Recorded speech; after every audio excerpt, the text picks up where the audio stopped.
So last week, I'm not sure who was here last week. Maybe you weren't all here, so I'll do a quick recap. Last time we met, we talked about the different translations of the Bible, if you remember, and how they can bring a different understanding to the text. When you're coming to study the Bible, you've got to wonder or ask the question, what translation do I use? Which is going to give me what I need for this Bible study? And you may remember we talked about the King James Version and the English Standard Version and the New American Standard Version. These are very accurate to the original Greek and Hebrew text.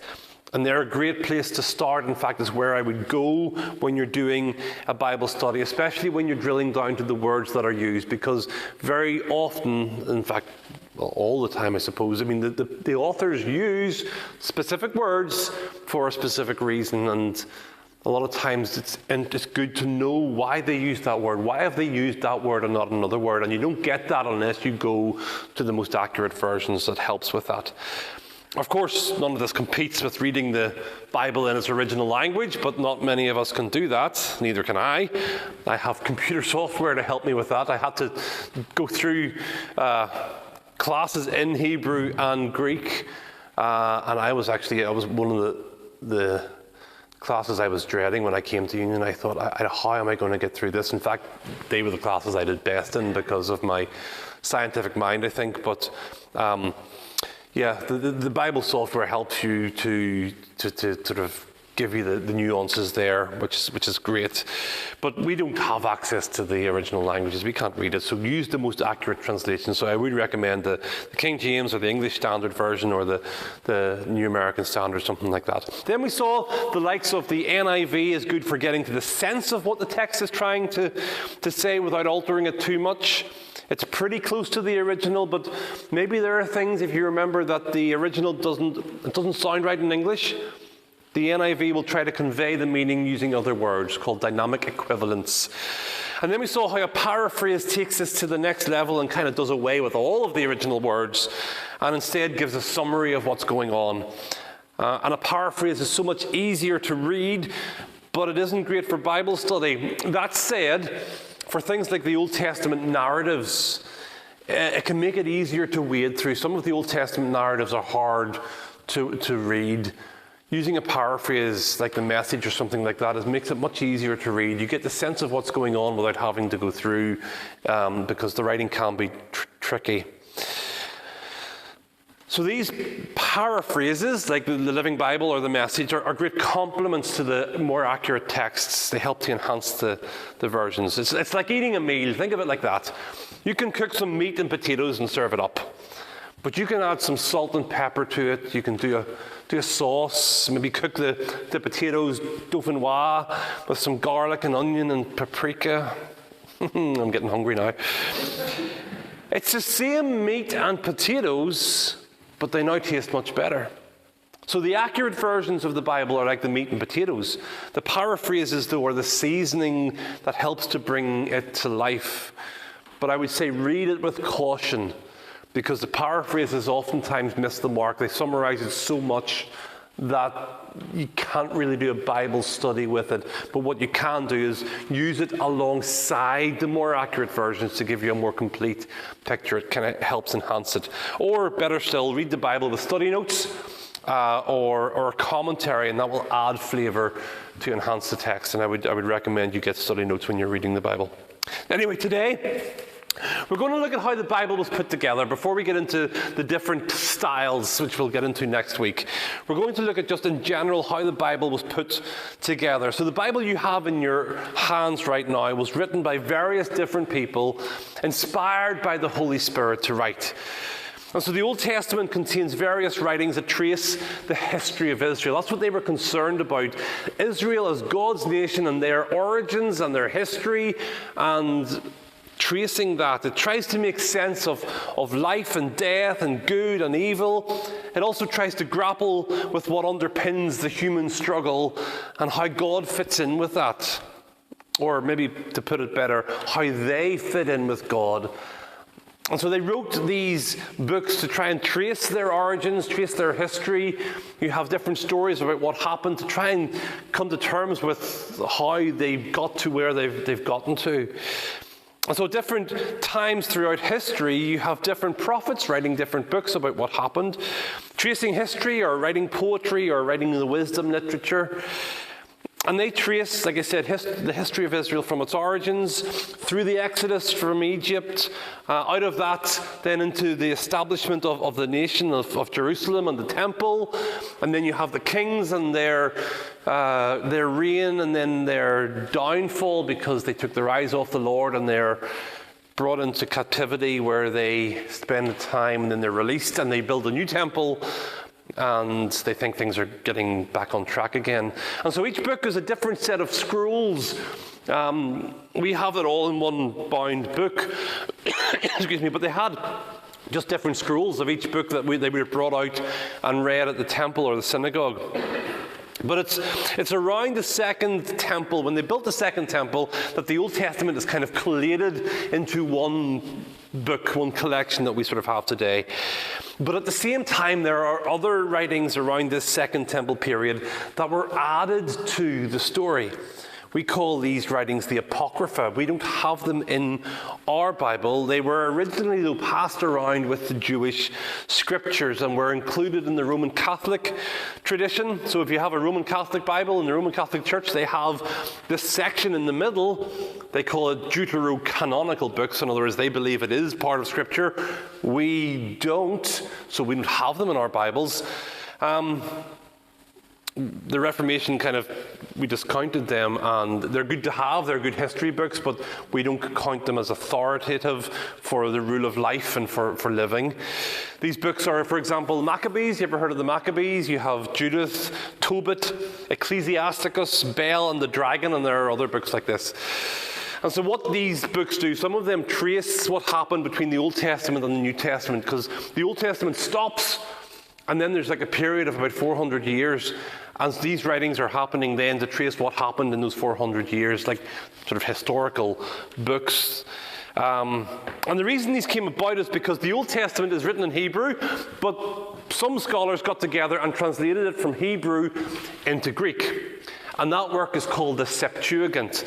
And so this work that took all the Hebrew scriptures, translated them into Greek, when that package came, it came with these extra books, these apocryphal books. And that's why they were included in the scriptures for a while, because basically whenever it was translated from the Hebrew, the Old Testament, this sort of came with it. These other books were added onto that and it came together. But as far as I'm aware, from what I could tell in the research, no apocryphal book has been quoted in the New Testament. And I think that's one of the reasons why they're not included, because no New Testament author quotes anything from the Apocrypha. And some of the books also don't line up with the sweep of the Bible. And so they were discounted. Around the Reformation, basically, we said, no, these are not authoritative for our life and rule of living. They're not scripture. They're good history, but treat it at that. So to the Old Testament, the Jews refer to the Old Testament as the Tanakh. And what it takes three Hebrew consonants, the T, the N, and the K. And I'm going to bore you here, but just go with me. The T stands for Torah, which means the law. So it includes the first 5 books of the Bible, the law of Moses and what happens there. And then you have the N, which stands for Nevi'im, which means prophets. These are the writings of Joshua, 1st and 2nd Samuel, and prophetic books like Isaiah, Jeremiah. They're in the prophets. Then the K stands for Ketuvim, which means writings, which is the poetry, the Psalms, the Song of Songs, things like that. And so that's how they referred. You would see sometimes in the New Testament it refers to the law and the prophets. That's part of the Tanakh, the law, prophets, and the writings. And so while the Old Testament traces the story of Israel, there's a thread in it that offers hope of a new leader who would restore creation, but the Old Testament is left hanging. And then Jesus comes onto the scene and he claims that the Tanakh, the scriptures, are fulfilled in him. In other words, while the Old Testament left us with a cliffhanger, Jesus is season 2, taking the story on to the next stage and then ending it. And so when Jesus leaves, his followers then pick up the pen again, and they write some accounts of what Jesus did when he was here. They are the Gospels. They write an account of the movement of the first Jesus followers, and that's in Acts that Luke wrote. And then they write letters to these new Jesus followers to teach them what it means to be followers of Jesus and to put some sort of flesh on the bones of their new belief system. And that's the epistles or the letters that we have in the New Testament. And the apostles believed that they had the same authority to write these words that the Old Testament prophets had. And so the Bible was formed with the Old Testament and the New Testament as a means of tracing God's historic redemptive work through the ages with Israel, and then with the Jesus movement, and then it ends with the future of a restored scene and a restored, renewed creation. So in a whirlwind, let me sort of take you a brief sweep through the Bible. I've kind of done it before, but let's leave it with that. It starts off with God creating order out of chaos. We have the chaotic waters. When we did the Genesis study, you had the chaos of the waters. God makes order out of chaos, and we have the creation. He also creates humanity, also known as Adam, to co-reign and co-rule this creation with him. And they partner with God. But then humanity is faced with a choice involving a tree. We know the tree of the knowledge of good and evil. And the choice is this: will they partner with God and gain knowledge from him? Or will they seize power themselves and define good and evil for themselves? And they choose the latter option. And when they do that, they realize things go from bad to worse as the world gets more and more chaotic. And what you get is the evolution of a new nation called Babylon. And Babylon is the epitome of evil. In fact, Babylon redefines evil as good. This is a good thing that we're doing, all this killing and bloodshed and all the things that we're doing. Selfishly, we think this is good. They redefine evil as good. And so God scatters Babylon at the Tower of Babylon. We call it the Tower of Babel. The Hebrew word is translated as Babylon throughout the whole of the Bible, except in Genesis 11, where it's translated as Babel. It's the Tower of Babylon. This wicked city is being scattered by God. But out of Babylon comes a man called Abraham, who is chosen by God, and out of Abraham's line will come a leader who will bring change. But as the family gets bigger and bigger, we realize that Abraham's family and his line are still as messed up as everyone else. Even the kings who are divinely appointed are corrupt and sinful. And Abraham's family also have a choice with the Ten Commandments and the covenant. Do they partner with God and follow what it says, or do they do their own thing and try and,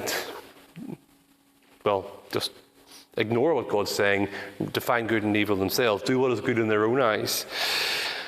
And so the nation is warned because of their continued sin. They're warned time and time again that your actions are going to lead you back to Babylon as conquered slaves. You're going to be held in captivity in Babylon, and that's what happens. They don't listen. They get put back to Babylon, and you have a series of events and prophecies where Israel is captive in Babylon and then slaves in this city that is the epitome of evil. And then they eventually get free, and they start to rebuild Jerusalem and the temple. That's the second temple that we talked about. And the story is then left hanging at the end of the Old Testament. And then a new prophet comes onto the scene in the New Testament, this guy called Jesus, who says he's carrying on the story. The scriptures are fulfilled in him. And Jesus teaches a new way of living as a servant, that loving is living. And he takes on himself the consequences of our sin and our rebellion, dying on the cross and rising again to bring hope. And so humanity is faced with another choice, with a tree like in the garden, but it's a cross this time. It's a different tree. Do we stay as we're living for ourselves and our sinfulness and our indulgences, or do we partner with God in his work and venture into this new way of living that Jesus taught us and the apostles flesh out in their letters? What's the choice? And the choice is with that other tree. In the Garden of Eden, it was with the fruit tree. With us now, it's a choice with the cross. It's a different tree, but it's the same choice. Do we partner with God and gain our knowledge and our life from him, or do we do our own thing and redefine good and evil ourselves? Then the end of the Bible points to a future day when all wrongs are made right, when evil is eradicated and heaven and earth are united. And that's a very quick overview of the Bible. But it's not written in one story. It's got stories in it. We call it narrative. 43% of the Bible is narrative. And that's because we can identify with stories and plots and twists. It's how we can see ourselves in the stories. And that's what we're going to talk about next time. We're going to see how in the stories we can, as we read the stories, what helps us is we can start to identify ourselves in the story. We picture ourselves in the story, and it helps us to teach us things. And like I said, we'll do that next time. But there's also poetry in there. 33% of the Bible is poetry. 1 in 3 is poetry. And that's there to take us kind of off the beaten track, to enhance our senses, giving us metaphors and visual stimulus to teach us about God in different ways. And then we have what's called discourse, which is 24%. These are like the letters that Paul and others write. They help teach us with logic and persuasion. In other words, because your faith saves you, you are a new creation. Therefore, stop living your old way of life and embrace this new way of life. That's logic, persuasion. Because of this, you now do this. That's discourse, and we'll look at that in a few weeks from now. But we're going to leave it there. I wanted just to introduce, because I kind of left it wasn't complete after last week, and I wanted to sort of just to flesh out about how the Bible is put together, about these apocryphal books, these extra books that we don't consider. And then now that we've got to this point, we're going to look, like I said, at narrative when we meet next, and how do we read the stories, what do we look for in the stories, and what do we not look for in the stories, because it's very easy to take the stories of the Old Testament and twist them in a way that is not quite right. So we need to be careful with that, but we'll look at that next time.